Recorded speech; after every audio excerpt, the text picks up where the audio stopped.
Cerdanyola Futbol Club deixa escapar 2 punts de la Verneda a l'empatar 1 contra el Júpiter, que va plantar cara arrel del gol visitant. El maig començava de cara pels verd i blancs, que a la primera jugada de perill i gràcies a una errada de la defensa han pogut anotar el primer gol. I novament ha estat Adagi, que ja en porta 5 en els darrers 3 partits. El nou verd i blanc aprofitava una mala cobertura dels seus defenses per quedar-se davant d'Andrés i disparar a plaer a boca de canó per fer pujar el 0-1. A partir del gol, i tot i que el Cerdanyola semblava que havia sortit amb més empenta per dominar els primers 45, han estat els locals qui s'han volcat en busca de l'empat. Primer, al minut 12, Prat jugava amb Adrián i Julen finalitzava la combinació topant contra una defensa inspiradíssima del conjunt de Toni Carrillo, que ha tret feina a Dani del Río. 10 minuts després, novament Prat disparava des de molt lluny sense perill.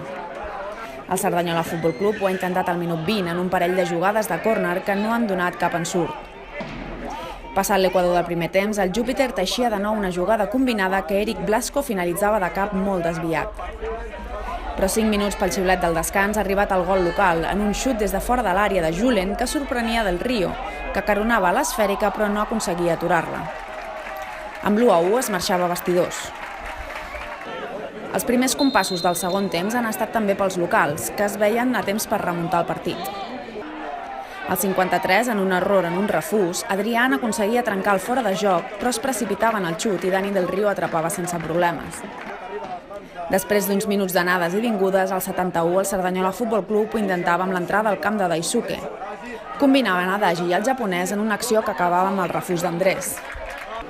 3 minuts després, Adagi disparava des de fora de l'àrea un potent xut que aturava novament Andrés. Els darrers 15 minuts han estat predominats pel joc vertical, amb un Júpiter buscant l'alçada d'Uroz i un Cerdanyola Futbol Club que ho provava a pilota parada. Al 78, Pitu servia una falta que Àlex Alba pentinava i acabava en córner. A 5 minuts pel final era novament Adrián qui, veient a Del Río avançat, provava de superar-lo per dalt.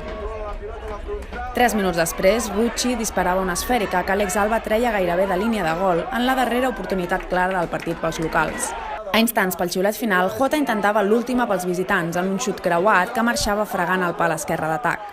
Amb el temps finalitzat, el Cerdanyola Futbol Club va aconseguir salvar un punt del camp del Cué. La propera setmana la cita serà el diumenge a les 12 contra el Sant Feliuenc.